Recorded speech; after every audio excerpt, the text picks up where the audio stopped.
मी आमदार दलित डॉक्टर अशोकराव माने माझ्या सर्व कुटुंबियाच्या वतीनं हातकल तालुक्याच्या जनतेच्या वतीनं आपला सर्वांना गणेश चतुर्थीच्या खूप खूप शुभेच्छा। गणेश चतुर्थी ही उत्साहानं आणि आत्मीयतेनं जेवायनं सद्भावनेनं आपण हा सण मोठ्या उत्साहात साजरा करतो।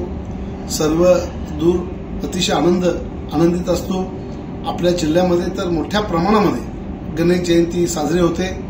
आतापर्यंत अतिशय सुंदर वातावरणात गणेश जयंतीचं आपण सर्वजण कार्यक्रम घेतोय। अनंत चतुर्थीपर्यंत आपण सर्वांनी अतिशय आनंदानं उत्साहानं हा उत्सव साजरा करावा, पण शांततेनं कुठल्याही प्रकारच्या अशा पद्धतीचं कुठं गैरवर्तणूक होऊ नये याची दक्षता आपण सर्वांनी घेऊया आणि हा उत्सव एकमेकांनी जिव्हाळ्यानं सद्भावनेनं साजरा करूया अशी मी तुम्हा सर्वांना विनंती करतो। सर्वांना शुभेच्छा देतो।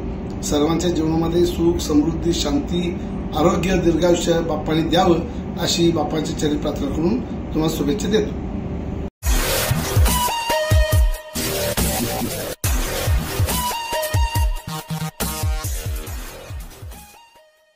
नमस्कार, मी अनिल उपाध्ये, शिवसिद्ध बातमीपत्रात आपलं स्वागत आहे। पाहूया आजची बातमी।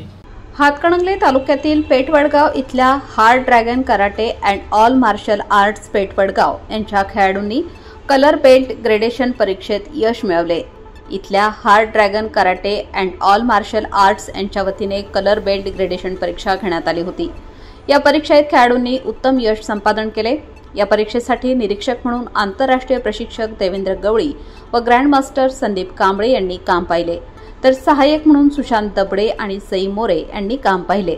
कलर बेल्ट परीक्षेत यश संपादन केलेले खेळाडू पुढीलप्रमाणे: येलो बेल्ट संस्कृती दबडे, आराध्या कांबळे, तन्वी दबडे, आरोही दबडे, अर्पिता दबडे, आराध्या दबडे, सुदेश कुरणे, संस्कार दबडे, पृथ्वीराज दबडे, ऑरेंज बेल्ट आरोही सुतार, आयुषी कांबळे, पर्पल बेल्ट साक्षी चव्हाण, अ श्रेणी उत्तीर्ण साक्षी हिने शालेय तायक्वांदो स्पर्धेत सुवर्ण पदक पटकावले आहे। या सर्व खेळाडूंना बळवंतराव यादव हायस्कूलचे प्रोत्साहन मिळाले। सर्व खेळाडू प्रशिक्षक ग्रँडमास्टर संदीप कांबळे यांच्या मार्गदर्शनाखाली प्रशिक्षण घेत आहेत। तसेच संदीप कांबळे यांच्या मार्गदर्शनाखाली प्रशिक्षण घेतलेल्या अनेक खेळाडूंनी राष्ट्रीय व आंतरराष्ट्रीय पदकं पटकावलेली आहेत। या खेळाडूंची पंचक्रोशीतून अभिनंदन होत आहे।